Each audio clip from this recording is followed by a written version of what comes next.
ನಮ್ಮ ಬೆಂಗಳೂರಲ್ಲಿ ಸ್ನೇಹಿತರೆ, ನೀವೇನಾದ್ರು ಬೇರೆ ಊರಿಂದ ಈ ವಿಡಿಯೋ ನೋಡ್ತಾ ಇದ್ರೆ, ನೀವು ಬೆಂಗಳೂರಿಗೆ ಬನ್ನಿ. ಅಕಸ್ಮಾತ್ ನೀವು ಸುಮ್ಮನೆ ಎಡು ಬೀಳ್ತೀರಾ. ನೀವು ನಡ್ಕೊಂಡು ಹೋಗ್ತಿರ್ತಾರೆ, ಎಡು ಬೀಳ್ತೀರಾ.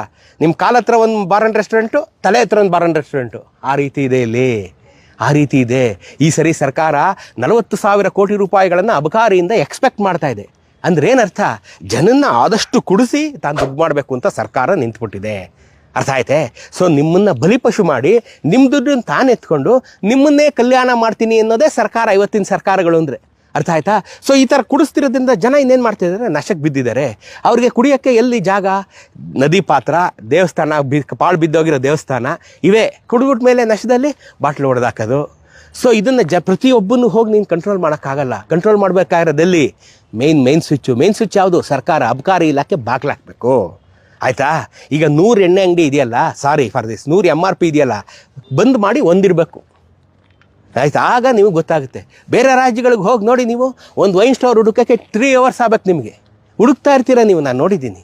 ಯಾಕೆ ನಮ್ಮ ಬೆಂಗಳೂರಿಗೆ ಬಂದರೆ ನೀವು ಹೇಳಲ್ಲ, ಈ ಕಡೆ ಒಂದು ಸೀನರಿ, ಈ ಕಡೆ ಒಂದು MRP, ಈ ಕಡೆ ಸೀನರಿ, ಈ ಕಡೆ ಒಂದು MRP. ನಿಮ್ಗೆ ಹುಡುಕೋ ತಾಪತ್ರೆ ಏನಿಲ್ಲ. ಆ ರೀತಿ ನಮ್ಮ ಸರ್ಕಾರ ಎಲ್ಲ ಉತ್ಸುಕವಾಗಿ ಎಲ್ಲರನ್ನ ಕುಡಿಸುವಲ್ಲಿ ಭಾಳ ಯಶಸ್ವಿಯಾಗಿದೆ. ಈ ವರ್ಷ 40,000 ಕೋಟಿ ರೂಪಾಯಿ, ನೆಕ್ಸ್ಟ್ ವರ್ಷ 80,000 ಕೋಟಿ ರೂಪಾಯಿ. ನಿಮಗೆ ಬೆಳಗ್ಗೆ ಕೆಲಸನೇ ಇಲ್ಲ, ಕಾಫಿ ಕುಡ್ದಂಗೆ ಎಣ್ಣೆ ಹೊಡಿತಾ ಇರ್ಬೇಕು ನೀವು. ಆ ರೀತಿ ಸರ್ಕಾರ ನಿಮ್ಮನ್ನು ಪುಷ್ ಮಾಡ್ತಾ ಇದೆ. ಅರ್ಥ ಆಯ್ತಾ? ಇದೆಲ್ಲ ಷಡ್ಯಂತ್ರಗಳು. ನಾನು ದಯವಿಟ್ಟು ಹೇಳ್ತೀನಿ, ನೀವು ಏನಾದರೂ ಮಾಡಿ ದಯವಿಟ್ಟು ಕುಡಿಬೇಡಿ. ಮಹಾಜನಗಳೇ, ದಯವಿಟ್ಟು ಕುಡಿಬೇಡಿ.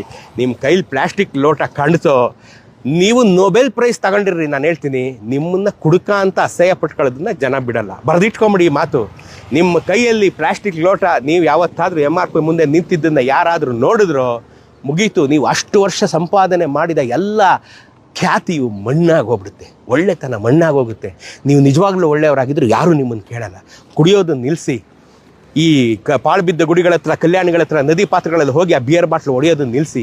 ಯಾರೋ ನಾಳೆ ಭಕ್ತ ಒಬ್ಬ ಬರೀ ಕಾಲಲ್ಲಿ ಹೇಳಿದ್ರೆ ಅವ್ನ ಕಾಲಿಗೆ ರಕ್ತ ಚುಚ್ಕೊಂಡು ಅವ್ನು ಇನ್ನೊಂದಿನ ಅಲ್ಲಿಗೆ ಬರ್ತಾನೆ ಏನ್ರಿ? ಯಾಕೆ ಈ ಥರ ಎಲ್ಲ ಮಾಡ್ತೀರಾ? ಮಾಡಬೇಡಿ ಆ ಥರ.